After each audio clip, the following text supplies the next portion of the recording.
சற்று முன் கிடைக்கப்பெற்ற மிக மிக முக்கியமான செய்தி ஒன்று வெளியாகி உள்ளது. அமைச்சர் செந்தில் பாலாஜி மற்றும் அமைச்சர் பொன்முடி இவர்கள் இருவரும் ராஜினாமா கடிதத்தை ஸ்டாலினிடம் கொடுத்து விட்டார்கள்.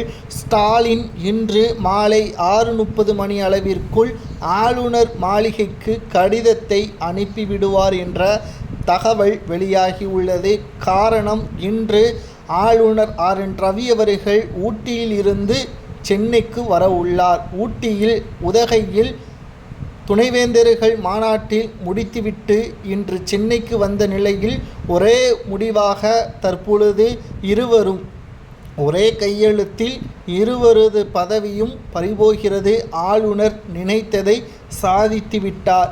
பொன்முடி அவர்களையும் சரி, செந்தில் பாலாஜி அவர்களையும் சரி, முதலாவதாக பதவி பிரமாணம் செய்து வைக்க மாட்டேன் என்று முதலாவதாக குரல் கொடுத்தார். தற்பொழுது அவர் கூறியது போல் கடைசியில் வந்துவிட்டது என்றே பலரும் கூறி வருகிறார்கள்.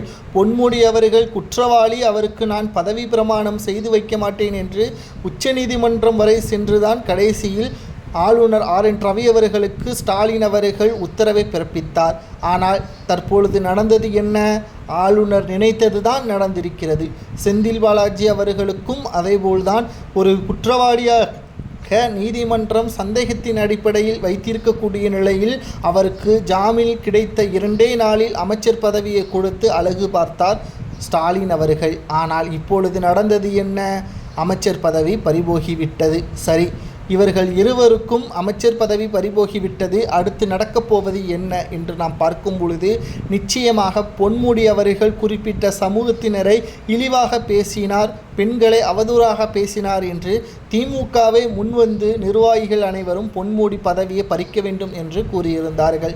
இதனால் பொன்முடி அவர்களது வழக்கு சற்று தாமதமாகவே மாறும். அது மட்டுமல்ல, பொன்முடி அவர்கள் ராஜினாமா என்பது தனிப்பட்ட விவகாரம். ஆனால் செந்தில் பாலாஜி அவர்களது ராஜினாமா என்பது அமலாக்கத்துறை அதிகாரிகள் கொடுத்த அழுத்தத்தின் காரணமாகவும், அமலாக்கத்துறை அதிகாரிகள் சட்டத்திற்கு விரோதமாக செந்தில் பாலாஜி அவர்கள் பணப்பரிவர்த்தனை செய்த வழக்கில் சில முக்கியமான நபர்களை கைது செய்து வைத்திருக்கிறார்கள். அவர்களிடம் விசாரணையும் நடத்தப்பட்டு வருகிறது. செந்தில் பாலாஜியின் தம்பி அசோக்குமாரும் தற்பொழுது சரணடைந்து விட்டார். இதனால் 2026 சட்டமன்ற தேர்தலில் செந்தில் பாலாஜி போட்டியிடுவதே கடினம், ஏன் அவர் சுதந்திரமாக சுற்றித் திரிவதே கடினம் என்றும் அரசியல் வட்டாரங்களில் கூறப்படுகின்றன. உங்களது கருத்துக்களை கூறுங்கள். செந்தில் பாலாஜி அவர்களது அமைச்சர் பதவி பறிக்கப்பட்டு அவரை சிறையில் அடைத்தால் எத்தனை ஆண்டுகள் சிறை தண்டனை கொடுக்கலாம்? இது மற்ற அமைச்சர்களுக்கு பாடமாக இருக்குமா என்பதை கூறுங்கள்.